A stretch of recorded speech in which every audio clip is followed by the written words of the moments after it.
Welcome to another episode of our series of video and podcasts. Today we have Tonita Gonzales, who's a traditional healer and director of Tonantzin Traditional Healing, as well as a director of the RAISES Community Education of Traditional Medicine. And today Tonita is going to discuss topics related to limpias or cleansings. And Tonita will share her many years of work with traditional healing with communities of Mexico and the U.S. Southwest. So once again, thank you for being part of this as we move along in our series. I'm always excited to have discussion with you, as we always do. And so, but I want to start off with asking you if you could just describe what limpias are, like how do they work, and who comes to get a limpia. So. Thank you, and thank you for the question. And yes, as we have many conversations all the time about how we serve community, and this is one of those subjects I think that there's a lot of misconceptions about limpias and what we do and what we don't do, and understanding it from a holistic point of view. Mm-hmm.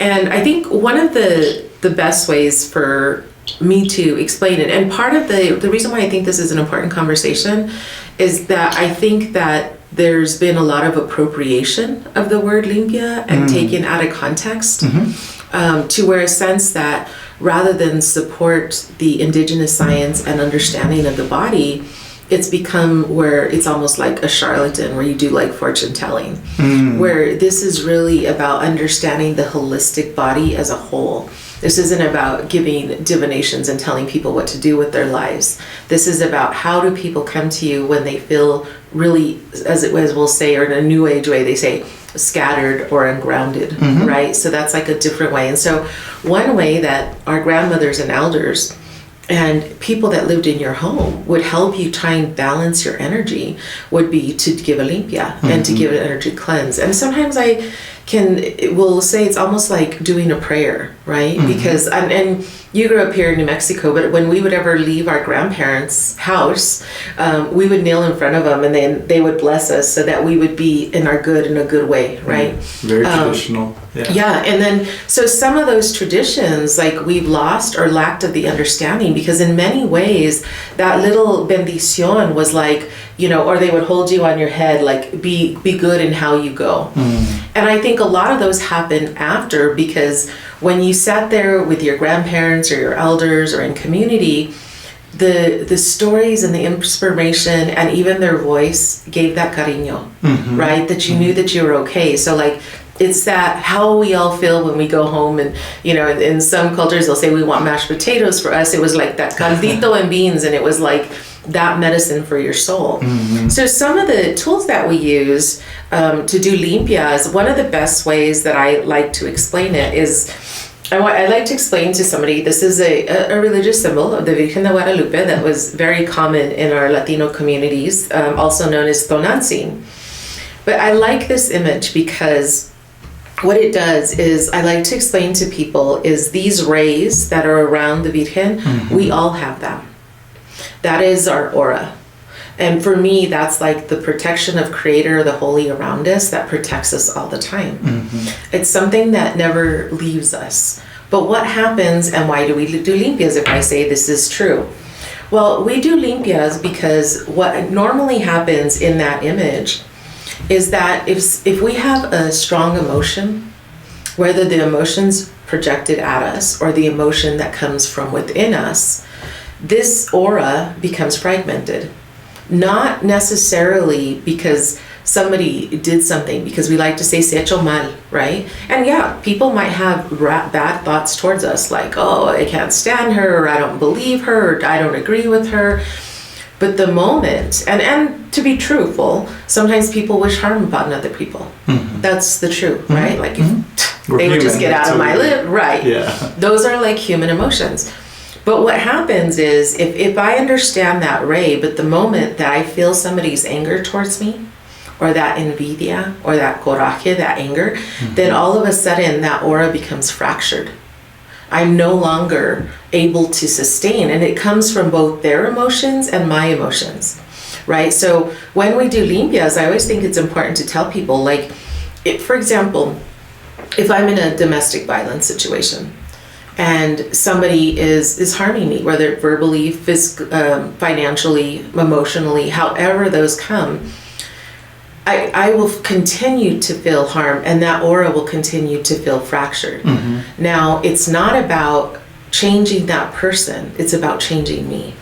So when I make those boundaries to say, I'm not going to allow this abuse into me, or when somebody directs something to me that I resonate within myself and say, pues aquí no pasa, like I'm not going to permit that emotion to ruin my day. Mm-hmm. I'm not going to permit those intentions to come into my space.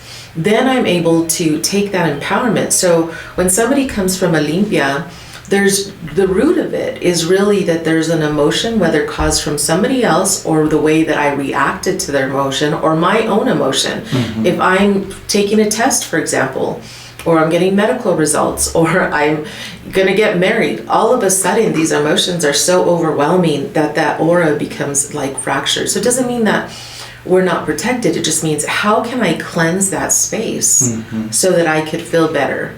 Does that make sense? Absolutely. It takes me back to, we had a discussion of the word ometeo, and so we're bringing us back to that whole, that ometeo, that space of ometeo, that can sometimes be broken, or as you say, fragmented or ungrounded. I mean, there's so many words that we describe that experience. Mm-hmm. And I think this is the difficulty in medicine, and this is why I want to be really clear.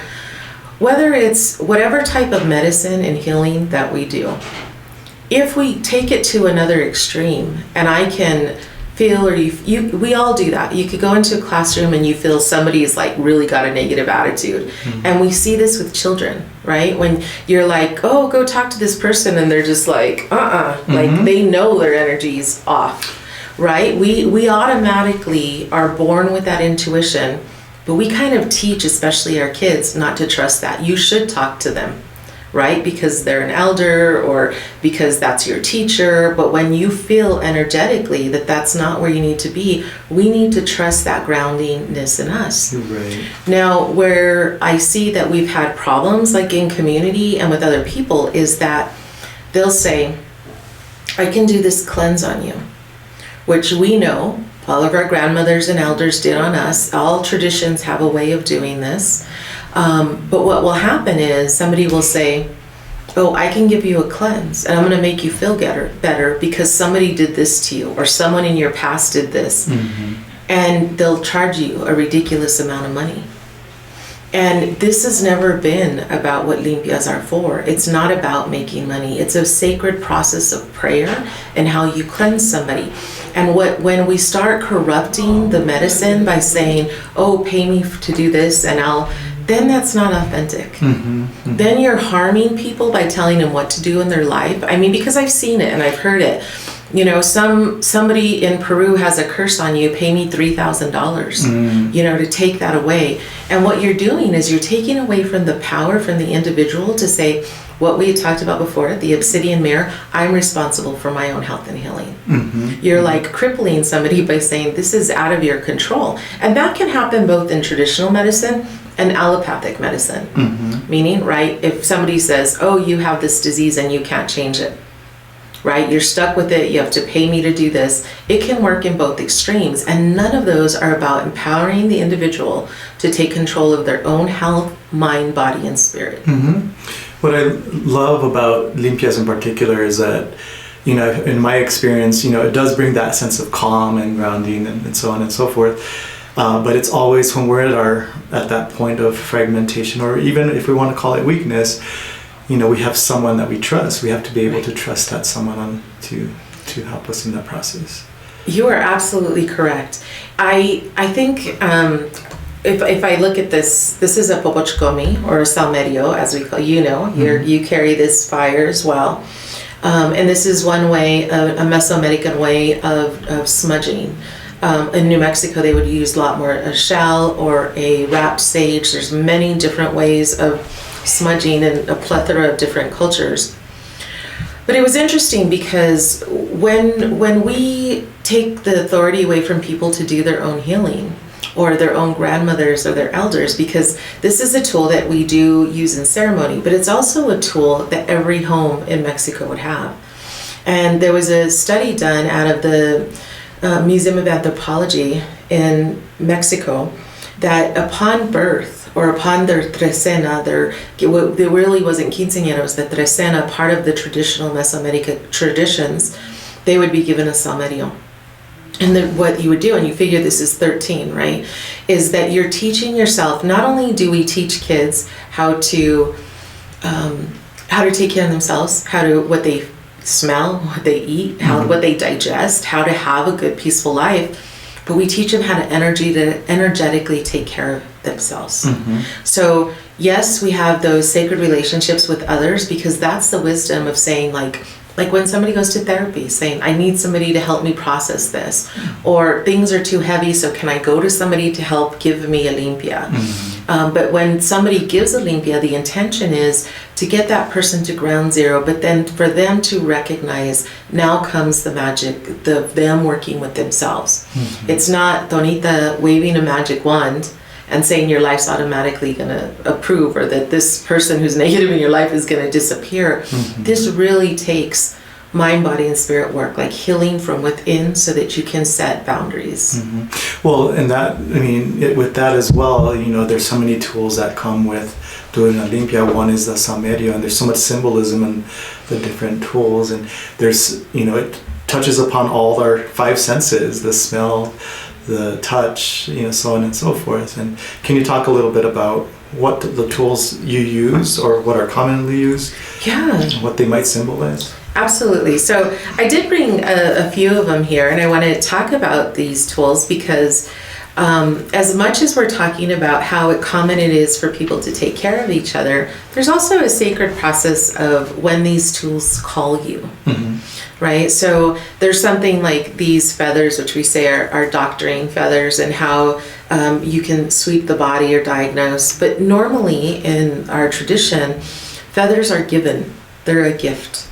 And they're a gift when somebody has shared something with wisdom or something about knowledge, then they're a gift. And so that's what you do, is you honor the words. If you've given sacred palabra and somebody gives you a feather.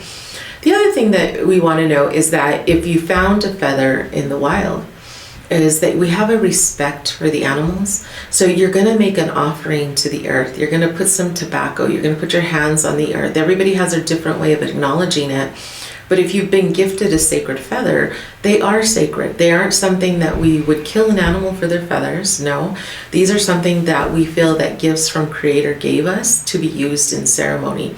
So we want to hold the highest respect for these types of feathers. This too was a gift from one of our elders up in Taos about doctoring. That was for me.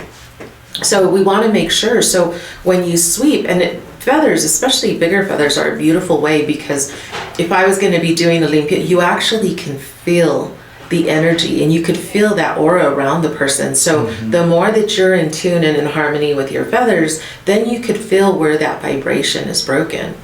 And the same goes as you and I know in our ancestry, is we use, a lot of times people would use eggs. And they'll say, how does this work? And, do you believe in the egg? And it's like, an egg is a cell. Right? Let's understand this sentiment and what happens with an egg.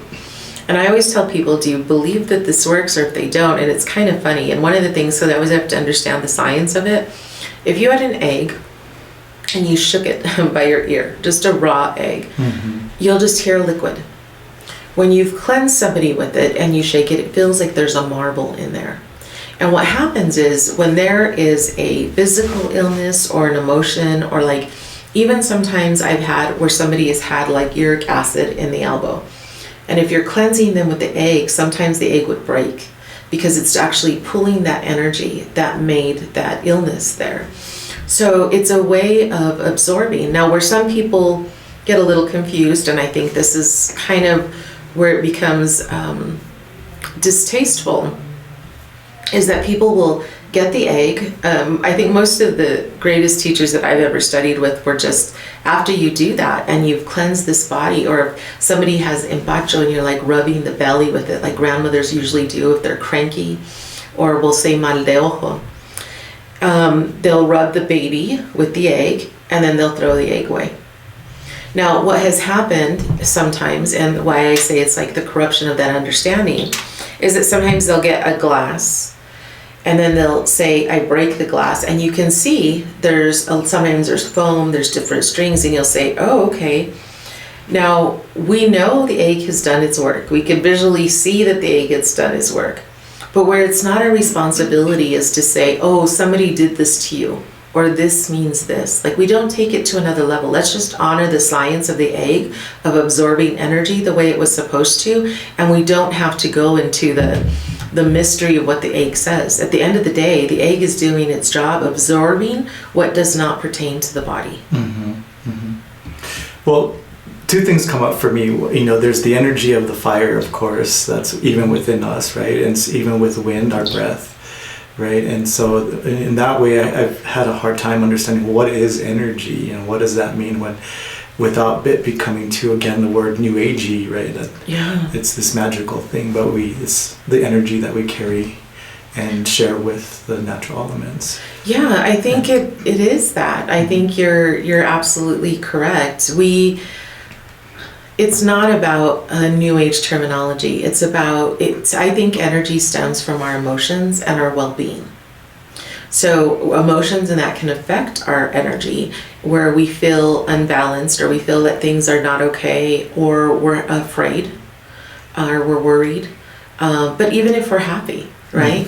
Because you know that there's those people too, as much as we could say those people that are negative, they're those people. I used to tease my mom, and we would say she has the Oprah syndrome, because anywhere we would go, people would come up to my mom, and her energy was that of empathy. And so people would just start crying and telling them their stories, or telling them what was happening in their life. And that's a great energy. And I think those are some of the energies of people that are healers, right? Because they can feel that they're attracted to that compassion. So it's how we carry ourselves in this world. But you'll also know, you could go into a grocery store and you can see the people who are like, I'm conserving my energy. Right. I don't want, right. And I mean, those are natural things that we allow babies to feel. And we mentioned a second ago about mal de ojo. And I think where we do a disservice in the translation, because some people will say it's an evil eye, right? But I like to give the example, like if you have a baby, and sometimes we'll use seeds like these that are colorín, or plastic black and red seeds with an ojo de venado, which is like another nut or seed, and you'll see them tied, or you'll see just simple red bracelets that babies or people have on them, or like when ceremony, we'll have these across our head. And red is a color of love and protection for self. And with mal de ojo, what it basically means is that, and that's why I said it's kind of, when they say technically it is the right translation of evil eye, but it doesn't mean that somebody's been or done something evil. So a way that's easy to explain the mal de ojo is, I think, with the baby, right? So what happens is, let's just say you go to your house and you hold this baby, and we can feel it as adults. We just don't have that discernment as a baby does to really know what's going on. So all of a sudden you take this baby into your family home, and there's like, for us, there's like 15, 20 people there, right? The cousins, the aunties, everybody. And everybody's like, oh, let's get this baby. And the baby gets picked up and passed around. And then in the evening, the baby's like cranky and says like, nobody touch me, right? Like, everybody get away from me. And sometimes that too much energy is what we call mal de ojo, because it was like a total like break. So traditionally, sometimes people will say, will you touch my baby? Because then it breaks the energy of the connection, right? Or a mother will go and they'll cleanse the baby with an egg or with the plant, or even some fresh water, something to break that connection to Adam to relax. So when you get this baby that's like really fussy, and you cleanse him with an egg, and you allow that egg to absorb. And so some of those intentions when they're picking up the baby are not bad intentions. It's just still energy, and too much energy. Right. So, or if you go someplace and people are like, oh, that's so cute. And we do it even with animals, like, don't touch my puppy. Like, you might give it cooties, right? Like, you might give it, and that's we have that right to protect our children that way. Mm-hmm. I remember with my niece when she was little, she was super cute. And my sister would get so mad because you'd go to a restaurant and people would actually start touching her. Mm-hmm. And that kind of energy as a child, like, who is this person that feels they can invade? And that's what mal de ojo is Mm-hmm. that there's this energy around that sometimes it's in this cuteness or even envidia, like, why does she have a cute kid? Mm-hmm. Or what's wrong with that kid? Or if a kid isn't perfect, like trying to decipher, those are things that are energies that are not good things. So that's what mal de ojo really means. But I think I had a medical doctor that I was explaining that to. He says, they think I did something evil to the baby. And I said, no, you're misinterpreting that word of what evil is. They're just saying that there's too much energy, or the energy you had. So to break that energy, somebody might say, well, you touched my baby. Mm-hmm. So that there's not that like absorption of energy. Well, people often have the experience of sitting somewhere and then all of a sudden they turn and they see someone looking at them, right? We all have that experience, whether it's admiration or envy or whatever.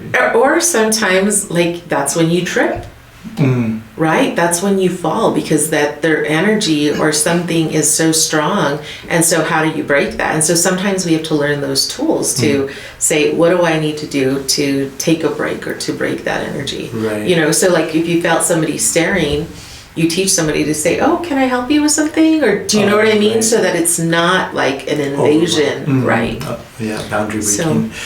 Yeah, the other thing that came up for me as you were talking about the egg, and I hadn't thought about this before, but how it symbolizes the aura is the outside, where in the inside you could break it, but on the outside someone else can break that aura too. And I never thought brilliant. About that. That's a brilliant way of looking at it. It makes me think of, remember Mork and Mindy was in this egg? That's a long time ago. A long time ago. But it's that same thing, right? It's that safety, and it's interesting because even in that egg process, when we talk about birthing or in that sacredness of an egg, they usually will say like a chicken or a baby chick has to learn to come out of the egg on its own. Like you can't break the egg for it or it won't thrive, right? So another great example is why you want to empower that person to heal from the inside so that nobody breaks that bound, because then you're like crippling them, right? Because they're not going to have the ability to take care of themselves. And at the end of the day, when you go to somebody for support, it's like, how can you teach them to take care of themselves without saying, oh, you feel bad? Come to me and give a limpia. Go do this. Come to me and I'll give you a limpia. How can you teach people to energetically take care of themselves? Absolutely. Well, so far we have wind, we have fire. What other tools are you using? You've mentioned the... and I'm sure we're planning to do some more podcasts. What I have right here, these are ayoyotes. And sometimes, because this actually represents water and the sound of water, so like if you close your eyes, so a lot of times we'll sweep the body, but you also see danzantes and how they dance for 3-4 days is because they have these tied on their wrists and on their ankles, and what it feels like symbolically, the energy of the water is taking away their tiredness and the emotion so that they have endurance, right? So this, but also you think in a lot of spirituality or like a river, you could do a limpia in the water to wash somebody. We think of baptism sometimes in a religious way. Absolutely. But in several ways, even if somebody had a susto or fright, that water that comes into them, that they're sprayed sometimes with water, or somebody's in shock, kind of like, you don't always have to slap somebody, like you can actually just do the water and then it'll change their shift so that they actually can come back and get grounded.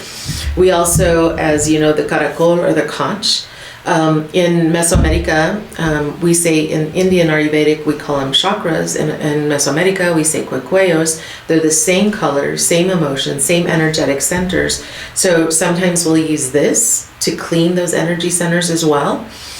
Sometimes we'll use medicinal plants. This is malva rojo, or the red geranium.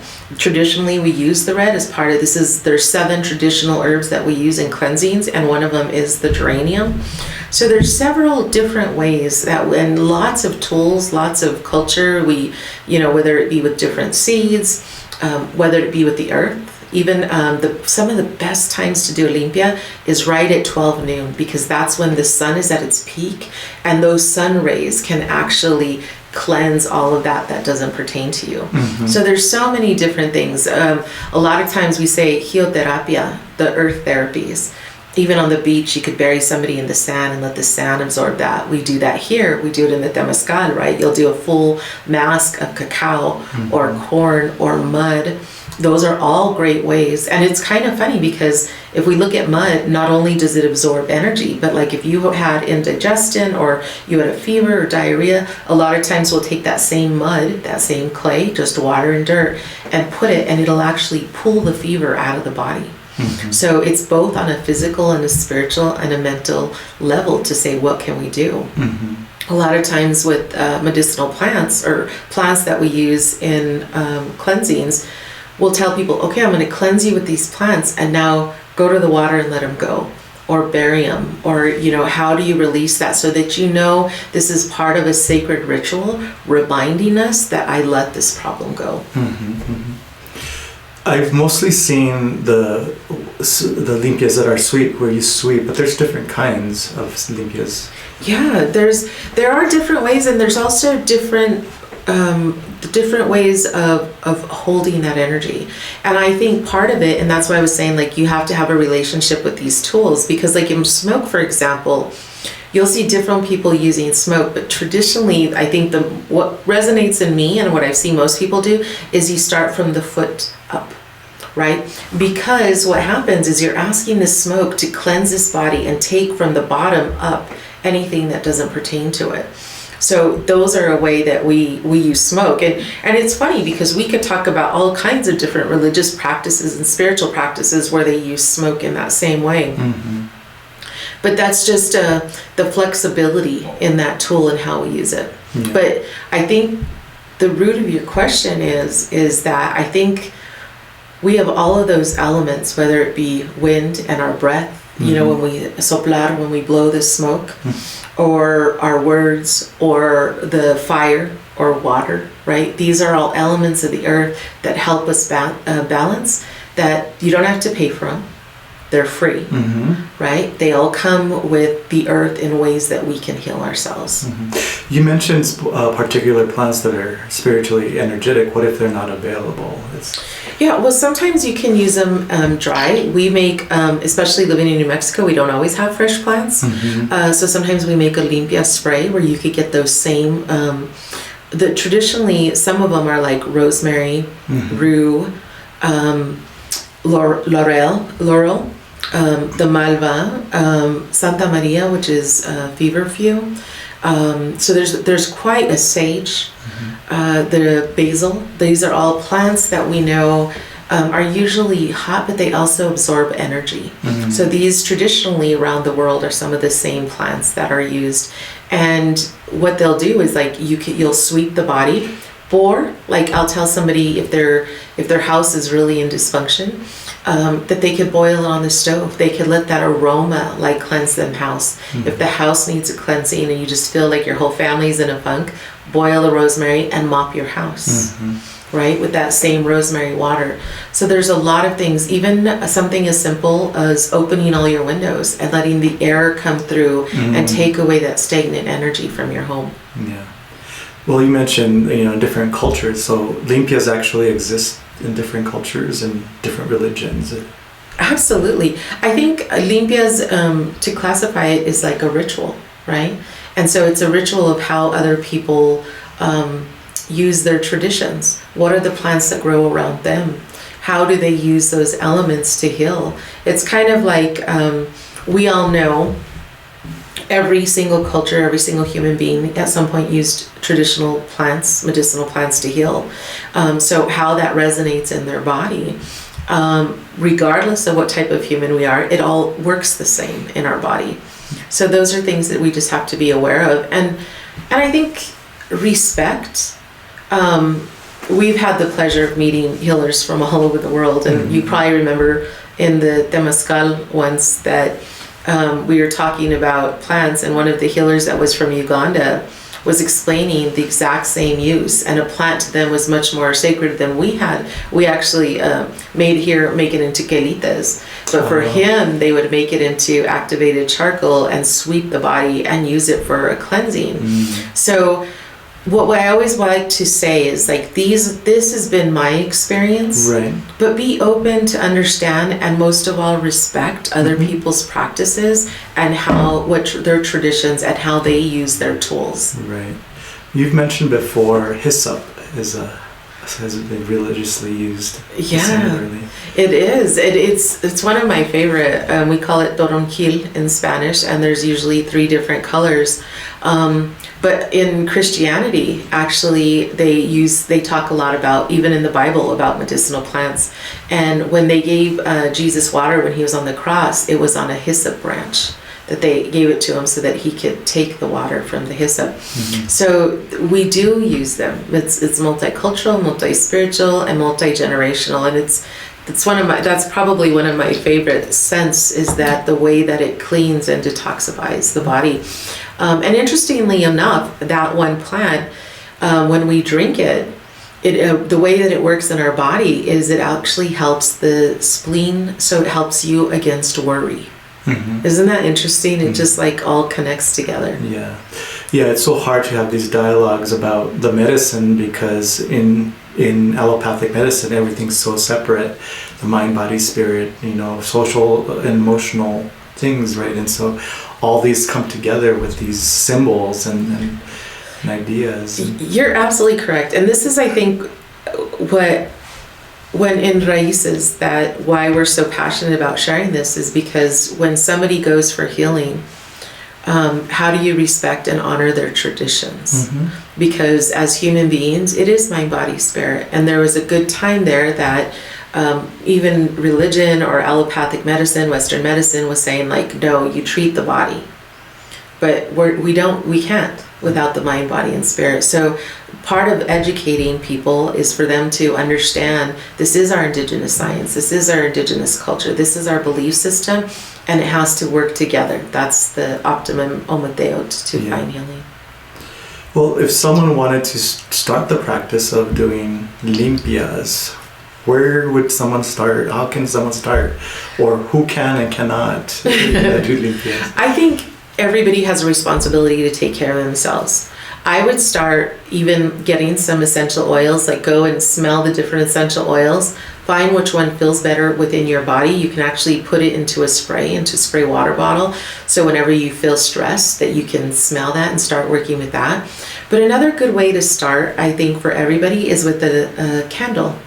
There is a great way that if you had a candle, and you'll see this done at a lot of different places. If you didn't even have an egg, if this was a candle, where you just rub the body like in prayer and then light the candle. And then that's a great way of doing that. But also, when we talk about elements, fire is one that if you lit a candle, just kind of be in prayer and intention with the divine in that light and say, I need this peace, and ask that light to cleanse you.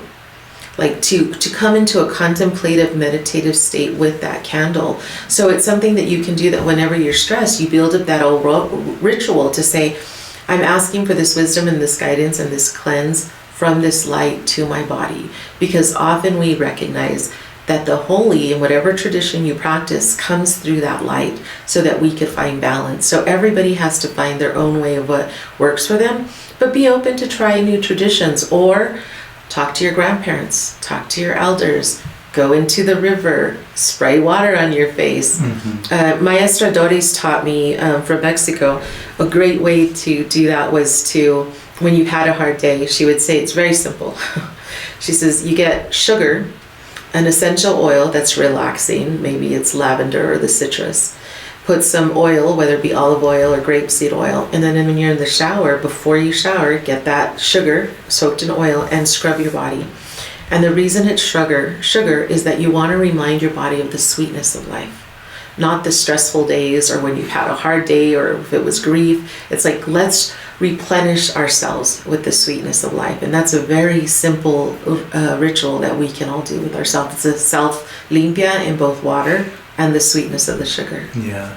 this whole cleansing process is just a natural thing for all humans. I mean, even I'm just a coincidence that we're coming close to spring and we all do our spring cleaning, cleaning our closets, and how that, even that simple ritual every year makes us feel better and grounded and a new start with things. It's seasonal, right? Mm-hmm. And we as human beings, as we go through the different seasons and epocas of our life, like from childhood to our own body does that. The same with the cycles of the moon. So it's a great process, but it's something everybody can do, and I really think everybody has the responsibility to take care of themselves. And caution from the people that offer magic, because there's no healing that is magical. Mm-hmm. It's all works from within you out. And I think whether it be, we go back to that word of doctor meaning teacher. Mm-hmm. So whether it's a therapist, a priest, psychologist, how can you be taught to be a better person, mm-hmm. not told what you need to do? Absolutely. Well, thank you once again. Again, we can always go on and on about this, but we'll save it for other episodes. And so once again, thank you very much for joining us today. And we'll close up and Ometeo.